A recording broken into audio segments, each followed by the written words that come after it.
ما شاء الله، جزاك الله، بارك الله. حياك الله وجزاك الله. أحسن الجزاء. الحمد لله. كده شاشوي حديث شاشوي.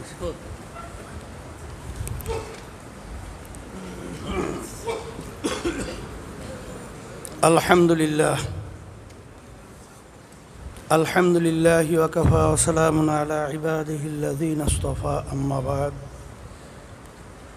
فأعوذ بالله من الشيطان الرجيم بسم الله الرحمن الرحيم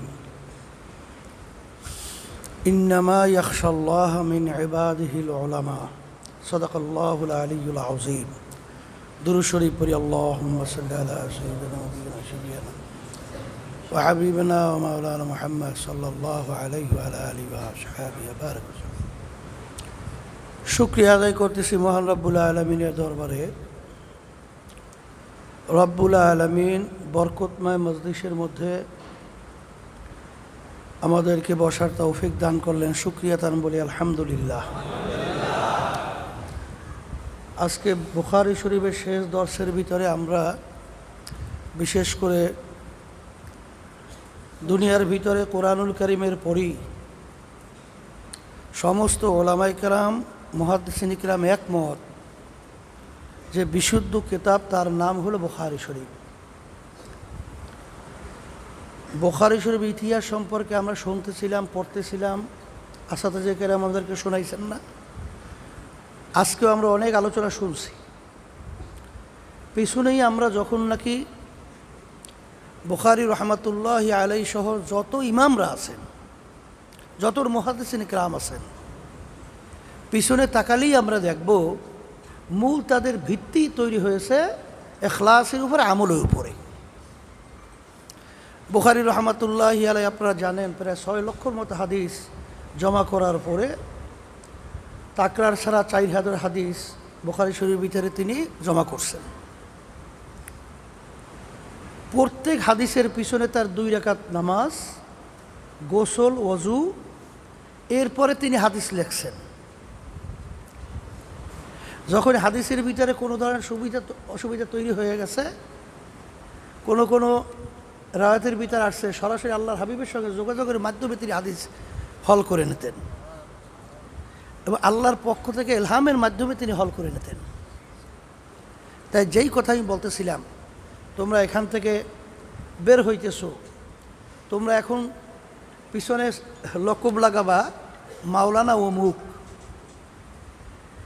এই লকবের পিছনে সবচেয়ে তোমার মূল ভিত্তি হলো আল্লাহ রাব্বুল আলামিন কুরআনুল কারীমের ভিতরে বলছেন ইন্নামা ইয়াখশাল্লাহা মিন ইবাদিহিল উলামা। আলেম বলা হয় তাকে যার ভিতরে আল্লাহর ভয় পয়দা হবে, যার ভিতরে আল্লাহর ভয় থাকবে সে হলো প্রকৃত আলেম। আর যার ভিতরে ভয় আল্লাহ থাকবে না, সে জানতে পারে, যাকে মালুমাত বলা হয়। এই মালুমাত আর কিন্তু ইলম এক না, পার্থক্য আছে কিন্তু। তাই সেই হিসেবে আল্লাহ রাব্বুল আলামিন তোমাদেরকে এবং আমাদেরকে আল্লাহ যেন তার ভয় ভিতরে পয়দা করেন। যদি এইভাবেই আমরা দুনিয়ার ভিতরে আল্লাহর ভয় পয়দা করে চলতে পারি, তাহলে কোনো সন্দেহ নাই দুনিয়াতেও আল্লাহ তোমাদেরকে সম্মানিত করবে, আখিরাতেও আল্লাহ সম্মানিত করে আমাদেরকে উঠাবেন। আল্লাহ রাব্বুল আলামিন আমাদের সকলকে এই ইলম অনুযায়ী, হাদিস অনুযায়ী এবং আল্লাহর ভয় ভিতরে পয়দা করে আমরা যেন চলতে পারি, দুনিয়া থেকে বিদায় হতে পারি। আল্লাহ তৌফিক দান করুক। আল্লাহুম্মা আমিন। রব্বানা আতিনা ফিদ দুনিয়া হাসানাতাও ওয়া ফিল আখিরাতি হাসানা ওয়া কিনা আযাবান নার। আল্লাহ আপনি আমাদের জীবনে সকলে গুনাহ খাতাগুলো মাফ করে দেন। আল্লাহ বিশেষ করে আজকে বুখারী শরীফের শেষ দর্শের ভিতরে আমরা বুঝতে পেরেছি, আল্লাহ আমাদের ছেলেদের জেহেন শক্তি আপনি বাড়াইয়া দিয়ে, আমাদের সকল জেহেন শক্তি আপনি বাড়াইয়া দিয়ে আল্লাহ ইলম অনুযায়ী আমল করার তৌফিক দান করিয়ে, আল্লাহ আপনার ভয় আমাদের ভিতরে পয়দা করিয়ে, আল্লাহ দুনিয়ার মোহ থেকে আমাদেরকে দূরে রাখিয়েন, হুব্বুদ দুনিয়া রাসু কুল্লি খাতিয়াতিন থেকে আমাদেরকে বাঁচাইয়ে রেখেন। আল্লাহ সব আপনাদের সুফরদ কলম দয়া মায়া করে কবুল করে নেন। বিশেষ করে প্রতিষ্ঠান প্রতিষ্ঠিত করে গেছিলেন আল্লাহ আমার আব্বাজান রহমাতুল্লাহি আলাইহি, আল্লাহ আমার দাদাজান রহমাতুল্লাহি আলাইহি, তারা আজকে আমাদের পাশেই ঘুমিয়ে আছে। আল্লাহ তাদের দরজা আপনি ভেস্তের ভিতরে বলন্দ করে দিয়ে তাদের রুহানি ফয়েজ ও বরাকাত আমাদেরকে নসিব করিয়েন। জামিয়ার অনেক আসাতেজা কিরাম আল্লাহ দুনিয়া থেকে বিদায় নিয়ে তারাও কবরে চলে গেছেন, অনেকে এই কবরস্থানেও আছেন। আল্লাহ তাদের কবরকে ভেস্তের বাগান বানায় দরজা ভেস্তে বলন্দ করে দিয়েন, তাদের রুহানি ফয়েজ ও বরাকাত আমাদেরকে নসিব করিয়েন। আল্লাহ আমাদের সকলকে বিপদ আপদ থেকে আপনি হেফাজতে রাখেন। সমস্ত দিনই মাদ্রাসাগুলোকে আপনি দিনের জন্য সহিভাবে কবুল করে নেন, প্রয়োজনকে গায়েবে খাজানা দ্বারা পুরো করে দিয়েন। আল্লাহ হককে আমাদের কাছে হক হিসেবে প্রকাশ করে দেন, বাতিলকে বাতিল হিসেবে প্রকাশ করে দেন।